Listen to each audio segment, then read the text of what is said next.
Hello, and welcome to Cutting Through. I'm Mitchell Plitnick, the president of Rethinking Foreign Policy and the editor of the Cutting Through newsletter. So today I'm coming to you with something sort of big to discuss, which is that the United Nations Independent International Commission of Inquiry on the Occupied Palestinian Territory, including East Jerusalem and Israel, which for brevity is called the Commission, has found that Israel is in fact committing genocide in Gaza. This doesn't come as any big surprise to anyone who's been following this evolving horror that we've seen now for almost 2 years. But it's an important step forward. This commission is not a small thing. It's not an NGO. It's made up of some of the foremost international legal experts in the world, people with enormous experience in human rights, in investigating genocide. Crucially, one of the lead authors of the report, Navi Pillay, South African jurist who was the judge and the tribunal of the genocide in Rwanda. So it's a big deal. Um, and it's a big enough deal that the UN took almost 2 years to come to this conclusion because they do their own investigation. They don't rely on on outside sources, and they're very, very meticulous. And so it's a very authoritative report. The report itself is 70 pages. I've read it. It is absolutely damning. There's no question that the case is made. It is substantiated. It is backed by unshakable evidence. And again, this is a genocide that has been unique in history in that the people carrying it out have been telling us what they're doing. Then they deny it, of course, afterwards, and denied it again today, as we'll see. Um, but they've actually been saying what they were planning to do, what they were doing, and what they've done. The evidence is in fact overwhelming. But when I heard the report that the UN had finally come out with this finding, um, I remembered an incident that happened relatively early on in the genocide. So I had been calling what was going on in Gaza a genocide since pretty early on, because that was clearly what was happening. And I wasn't doing it in the way that, frankly, a lot of other people do, especially activists. I don't consider myself an activist, but an analyst who occasionally dabbles in activism. And, people have been talking about genocide in Palestine for decades. And I understand why. It's not a cynical ploy. It's really what they see, and they're not entirely wrong. There's certainly been an effort over the long term in ways more subtle, at least than what we've seen since October 2023, that Israel has been hoping to make life so miserable for Palestinians that they will leave. Um, that involves extreme violence and a number of the things that qualify as genocide as well. You can go to the West Bank, and anyone who's ever been to the West Bank and has seen the difference in, for example, the way water uh, is provided in Palestinian villages, especially outside the major cities, but also inside the major cities, compared to the settlements in the West Bank, let alone Israel proper, night and day. And there's clearly a plan behind that. And that's just one small example of how this has gone on for decades. But what's been happening since October 2023 is a whole different scale. And so I was calling it a genocide based on the internationally accepted definition of genocide, which I'm going to, also get to in a moment. But what struck me, or what I was reminded of, was something that happened in this was back in March of 2024. I had been calling it a genocide, and a prominent person, who I will not name, but a prominent person in the Israeli human rights community. This is not pro Netanyahu. This isn't even a person who would necessarily be called anything other than a damning critic of Israel's policies, um, sent me a message. And um, here's what the message was. Get it up here.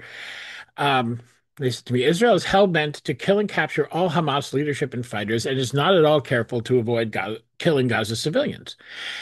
There are plenty of racist and vengeful soldiers, not to mention ministers, referring there to the things that were being said by officials in the Netanyahu government. And Hamas is cynically endangering the civilian population in Gaza. More dead civilians is an explicit part of Hamas's strategy. This is a dubious assertion. Um, I certainly think there's room to question how much Hamas employed such a strategy. It's not at all a clear thing, but that's a pretty heavy uh, um, accusation to make, and you need pretty strong evidence, and that evidence has not been presented. That being said, I think the idea that Hamas in just in the attack of October 7th, I think it's fair to say, did not take sufficient care to think of what the repercussions would be to the civilian population, not only of Gaza, but of the West Bank, and all Palestinians under Israeli control. In any case, I don't want to adjudicate all of this here. The situation is unbearably horrific, and the U.S. is enabling Israeli war crimes. Okay, and this description is quite different from a flippant assertion that Israel's operations are genocidal. Okay, I disagreed as one might expect.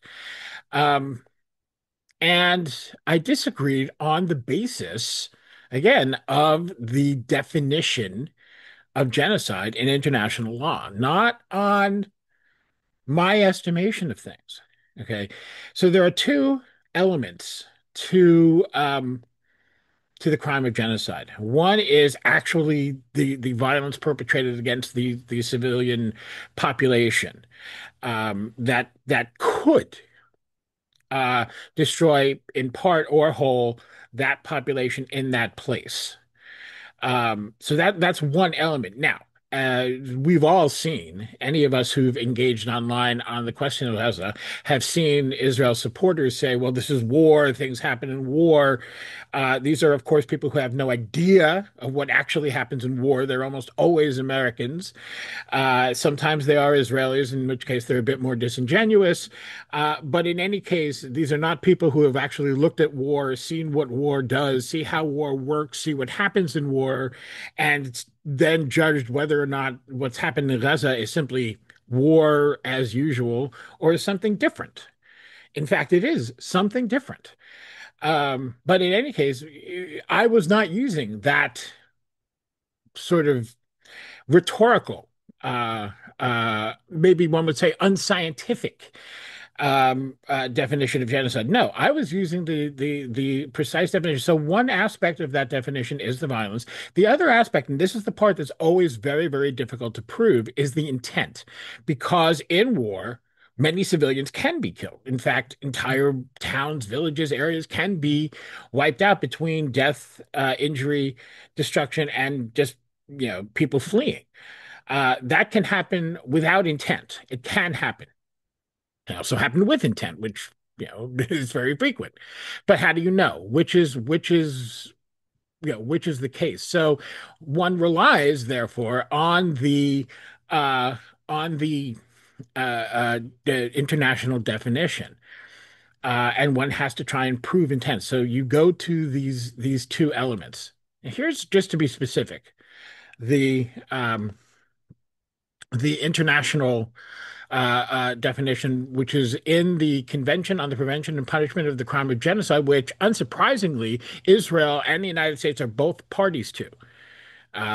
It should not be a surprise to anyone. The reason that this whole that so much the thing that spurred so much and informed so much of the thinking of international law, especially post World War II, was World War II, and it was the Holocaust.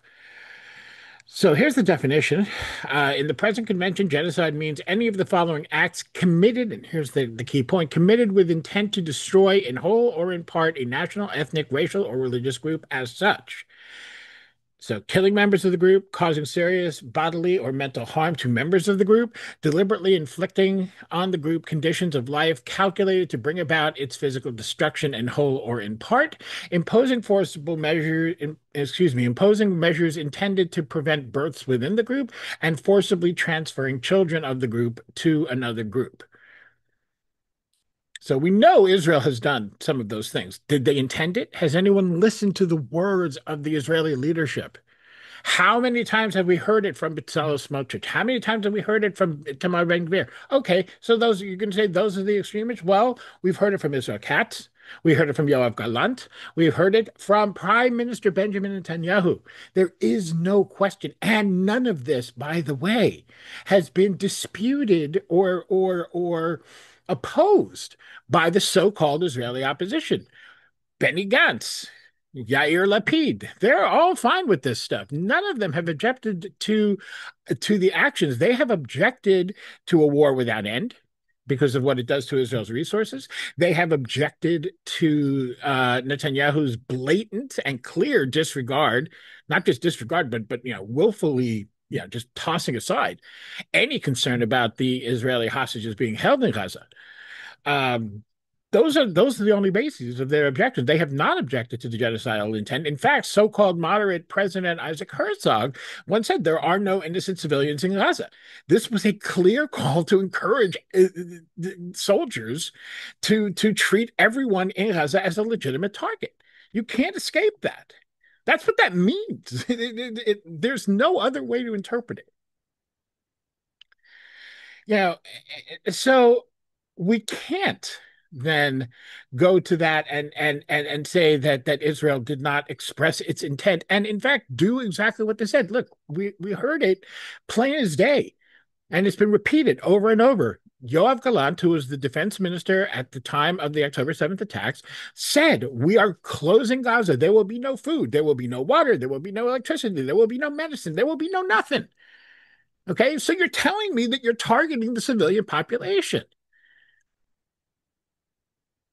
You can't do those things and only be targeting Hamas. There's no way. It simply isn't possible. So, given all that, I responded to my colleague with these words. And this is, remember, March of 2024, as you can see. Starvation is a tool of war, deliberate targeting of civilians, herding civilians into safe zones that are subsequently attacked, deliberate destruction of healthcare infrastructure, deprivation of water, deliberate destruction of abandoned homes as a matter of policy, and a whole host of other crimes, on top of repeated assertions of genocidal intent by political and military leaders, make as strong a case for genocide as any in recent memory. One might debate it, though there really isn't room to. But the idea that the assertion is flippant has already been adjudicated by the International Court of Justice. That, I think, is a very important point to make. By that time, to March of 2024, the International Court of Justice, they didn't say there was a genocide going on in Gaza, but they did say that there was a plausible case for it. That now people reworded that and often said there's a plausible genocide going on. That's not what the ICJ says. What they said was that you can make that reasonable case. And what they mean by this is it's a prima facie case that's strong enough to be adjudicated by the court. That's what they said. So given that, it is certainly not flippant for somebody who, as an analyst and as a writer and as a speaker, it's not unreasonable to then say this is a genocide in my judgment. And there's a very clear case to stand on here. I don't think there's really any doubt of it. Um, so it was striking to me, though. I mean, I think the reluctance of somebody who is a professional, a leading professional, a very, very well respected and renowned professional in human rights to assert these things when the evidence was already pretty clear. I mean, yes, it had not gone before the court. It had not yet been adjudicated in the court. These are, somewhat subjective points in the in the sense that, we are all at that time going off of media reports and the things that we've been able to see with our own eyes. Um, and but the idea that somebody would say that an accusation of genocide at that stage, excuse me, was flippant. I mean, it just shows you, I think, a number of things, but one of them is the level of denial, and it can be a sort of innocent denial. I can't believe my country would do something so horrible.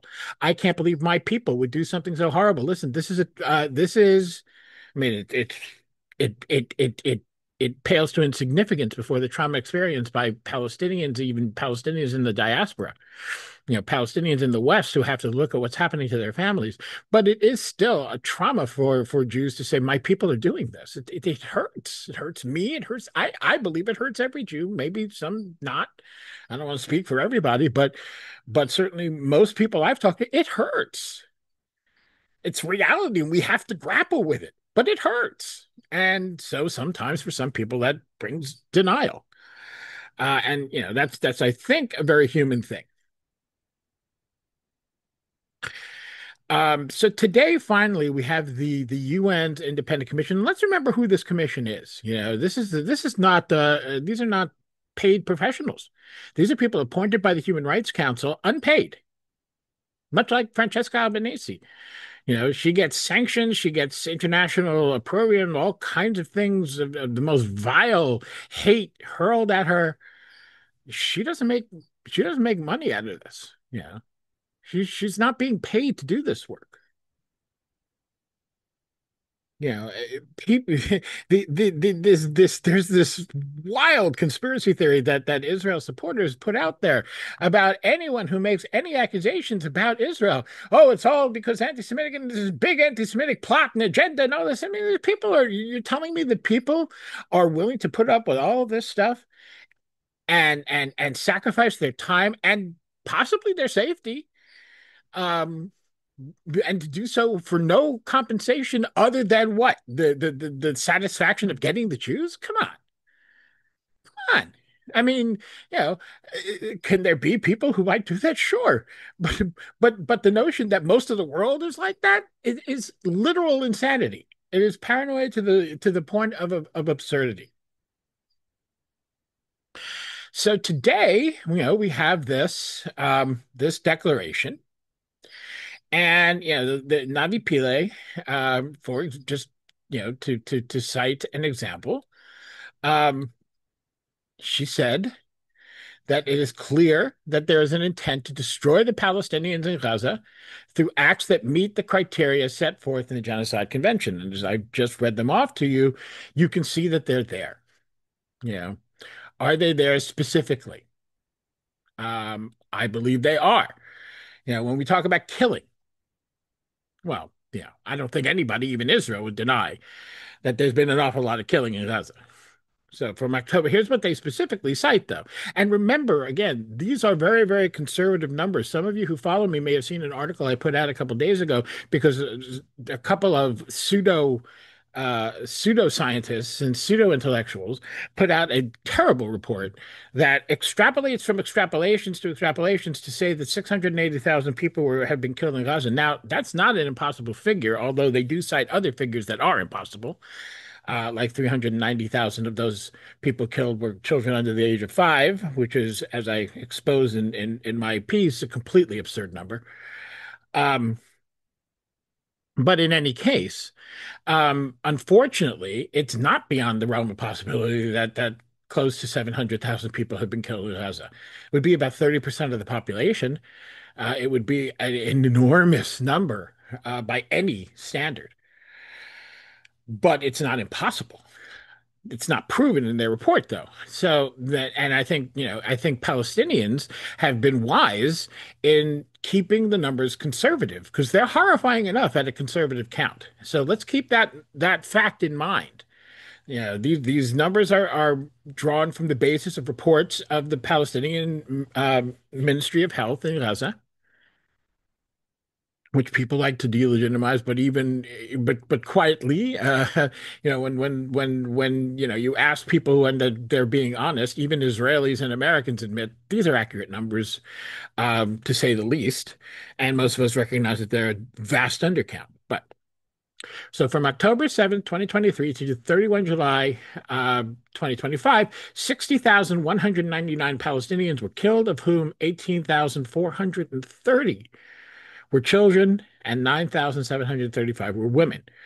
Reportedly, life expectancy, on average, both sexes combined, in Gaza decreased from 75 and a half years for the year before October 2023 to 40.5 during the first year, just the first year of the war, which I don't like the fact that they're using that word. This is not a war, it's a genocide. Um, it has not been a war in any reasonable definition of that word in a very long time, if ever. A dramatic increase of 34.9 years of life expectancy in a year, almost half of the pre-war life expectancy levels. And here's a very, very important point. Importantly, this figure does not take into account the indirect effect of the conflict on mortality. For example, deaths due to the inability to access healthcare or malnutrition. The life expectancy would be lower should such information become available. I mean, these numbers by themselves are a horror. Okay. And let's also keep in mind that Israel's own records say that only 17% of those killed in Gaza have been combatants, have been terrorists. And let's also remember that that's coming from people who have a very broad definition of terrorist. If you were a member of Hamas 10 years ago, you might be on that list. If you ever expressed any sort of support for Hamas, you might be on that list. If you worked for the government in a completely civilian capacity before the genocide began, you might be on that list. There's all sorts of ways you might be on that list, and we've seen examples of this time and again with Israel. But even at 17%, you're talking about just basically a 5-to-1 ratio, which is extremely high. Israel loves to say, well, our ratios of combatants to civilians killed is among the lowest in any country. It's not true. It's an outright lie. It's among the highest. It is an outrageously high number. You have to go back to the Rwanda genocide to find one worse. That's how bad it is. So, no, there's no question that this has been an atrocity of killing, and that killing has gone disproportionately to civilians. So killing is not the only potential point here. There's also bodily that should be or mental harm. Um, the commission reported that in May 2024, the number of Palestinians who were physically injured in Gaza was estimated at 77,908. And as of July 30th, 2025, that the number of persons injured according to OCHA, which is the UN agency that deals with the humanitarian situation in West Bank and Gaza and other places around the world, that number stands at 146,269. It's a lot of people when you consider that you're talking about a pre-October 2023 population that was about 2.3 million. So when you put together, the killed and the injured, even in this conservative number, you're already getting to almost 10% of the population. That's at this really conservative estimate. I think we can just imagine what that means. I mean, that's a huge number. According to the World Health Organization in July 2024, it was reasonable to estimate between 3,105 and 4,050 limb amputations between January and May 2024. 5 months out of 23. Okay. And it's between 3,100 and 4,050. That is an appalling figure. Appalling. And it's only a 5 months, so you got to multiply that by four, um, considering, and also let's keep in mind that figure between January and May, it excludes the beginning of Israel's onslaught, which was ferocious. We are, we are into really horrifying area here in terms of, these are not people killed, but these are people whose lives have been irreparably altered. Now, according to UNICEF, at least 609 children were injured in 2 weeks after the ceasefire broke down between just between the 18th and 31st of March in 2025. 2 weeks, 609 children injured. Again, remember, this has been going on 23 months, and that number is only 2 weeks. So the total number between October 7th and March 31st was about 34,000 children injured. In June 2024, the Commissioner General of UNRWA stated that 10 children had lost one or both legs in the war every day. Let that sink in. 10 children a day losing one or both legs. An OCHA representative reported that Gaza is home to the largest cohort of child amputees in modern history. In a statement given to Anadolu Agency in January 2025, the head of the Health Information Unit at the Health Ministry in Gaza reportedly stated that they have recorded 4,500 amputation cases by the end of 2024 as a result of the continuous Israeli airstrikes and ground attacks on Gaza since October 2023, of whom an estimated 800 were children, 540 were women. Keep telling me about self-defense. That is supposedly the argument, right?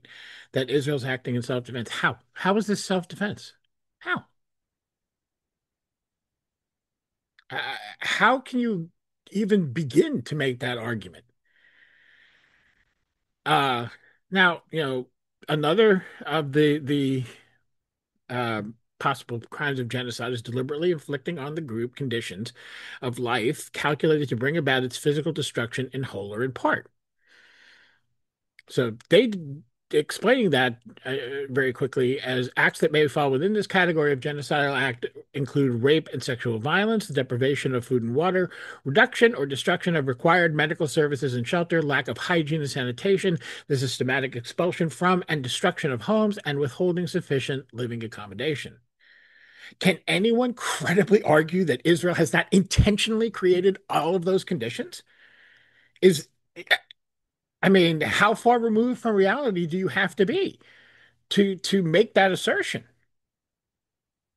And the commission notes that almost immediately after the October 7th attack in Israel, the Israeli authorities announced a total siege on Gaza.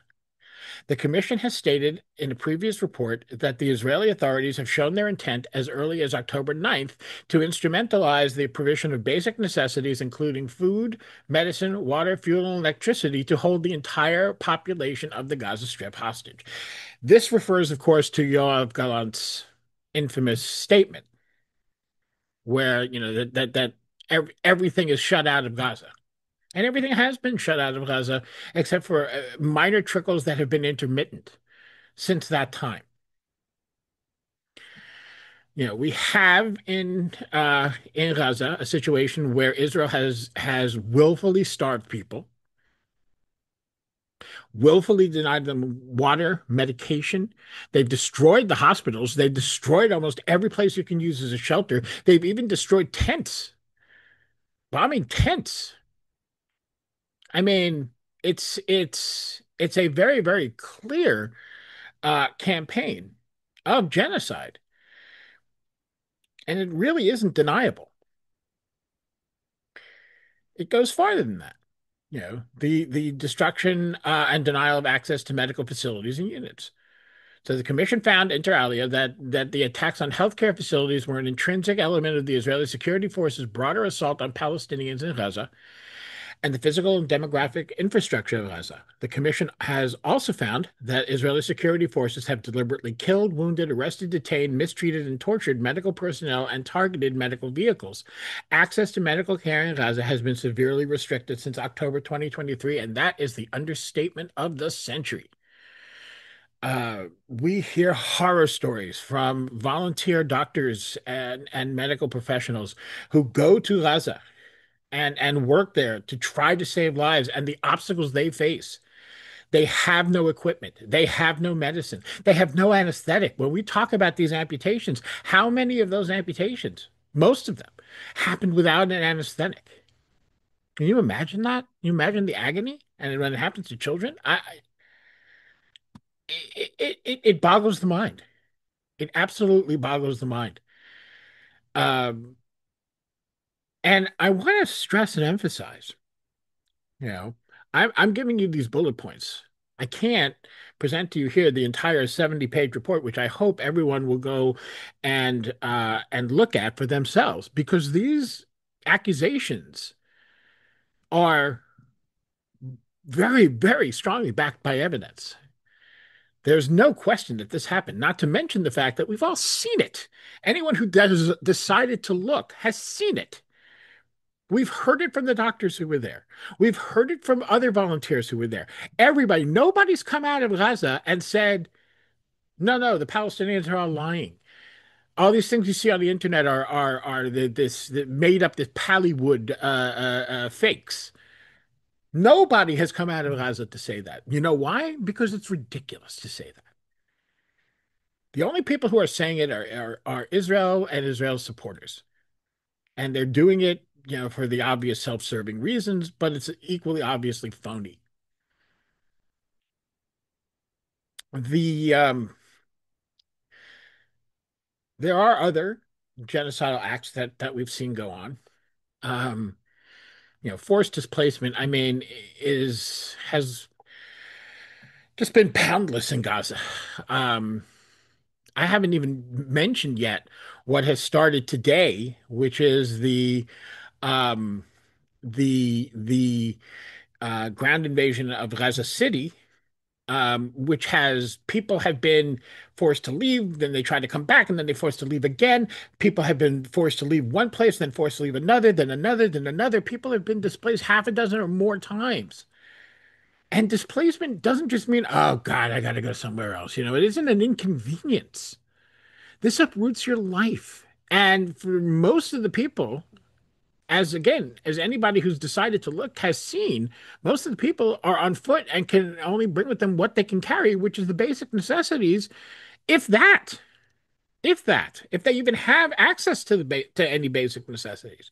So you're talking about people who are already dehydrated, deprived of medical care, starving, and then forced to walk miles and miles and miles over, you know, rough terrain at best, hoping that they don't get shot at or bombed on the way. These things are also things that reduce your lifespan. They bring you closer to death if they don't kill you. The stopping of humanitarian aid, electricity, water, and fuel supplies, have mentioned this. Uh, Even Joe Biden, as monstrous as he was, even he had to say you gotta had to press for at least some aid. Even he was eventually forced to do that, as much as he was reluctant to. Even Donald Trump has actually been forced to mention it, although he hasn't actually done much about it. Reproductive violence in health and food impacts on women. This is an area that doesn't get nearly the attention it should, and Israel is very, very conscious of it. There's a reason that they bombed and completely destroyed Gaza's only fertility clinic. There's a reason they did that. There is a reason that they don't allow baby formula in. Why would you not allow baby? There's no dual use. Hamas can't use that. Why would you not allow baby formula in? Why would you not allow prenatal vitamins? Why would you not allow any of the things that women need when they're pregnant? because you don't want more Palestinian babies. That's why. And the impacts of reduced healthcare and food on children. I think, again, another aspect of the genocide that we don't talk about nearly enough. When children are starved, when children are malnourished, it may be that they can recover from it if you give them food and you feed them and you gradually bring their bodies back to some sense, but that does permanent harm to their development.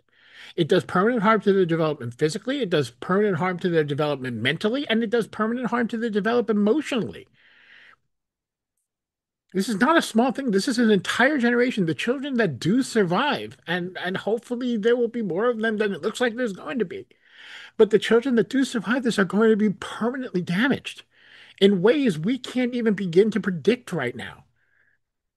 That is what this means. That is what happens. It's not a small thing. It really it matters. It matters a great deal. Um, it is these allegations are no longer allegations. They're proven. They're documented. They have tons and tons of evidence backing them up. And Israel, of course, is going to deny it. I can't wait till I hear blood libel. I haven't heard it yet. I have to admit, it probably has been said. I just haven't, you know, haven't heard it. Did have to spend some time getting prepared for this, so I might have missed something. But I imagine blood libel's coming soon, and it's anti-Semitism, and it's all the bullshit. And it's a disgusting disgrace that Israel continues to use that excuse, and Israel supporters continue to use that excuse to shield themselves from the reality of what they're doing, from the consequences of their crimes.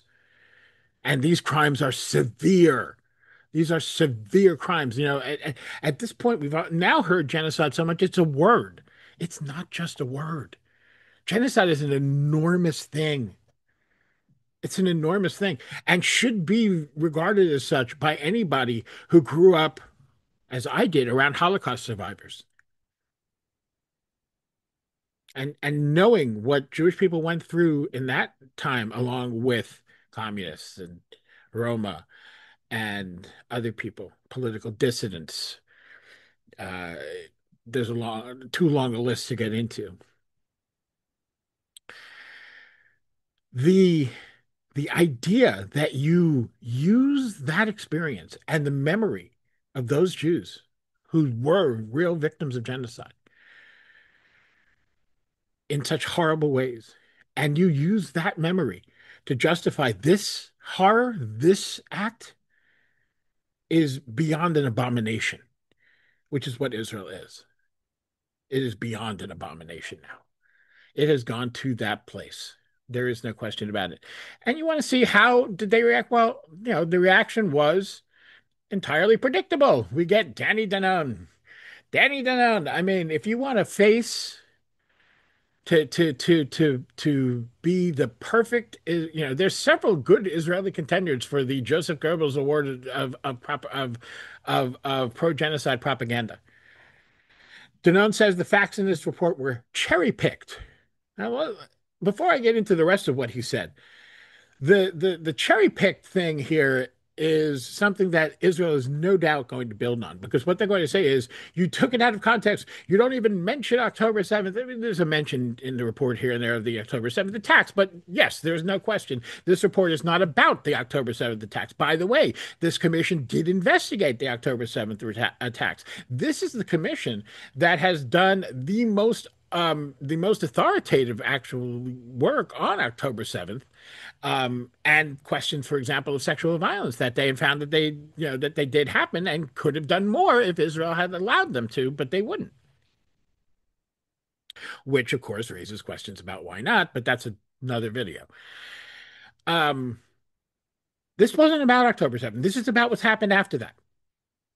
Okay, this is about Israel's crimes, and it's important that that distinction be made for a number of reasons, maybe the most important of which is that Israel has used, again, as they used the Holocaust, in the most shameful manner, they have used October 7th in the most shameful manner to justify the mass slaughter of civilians.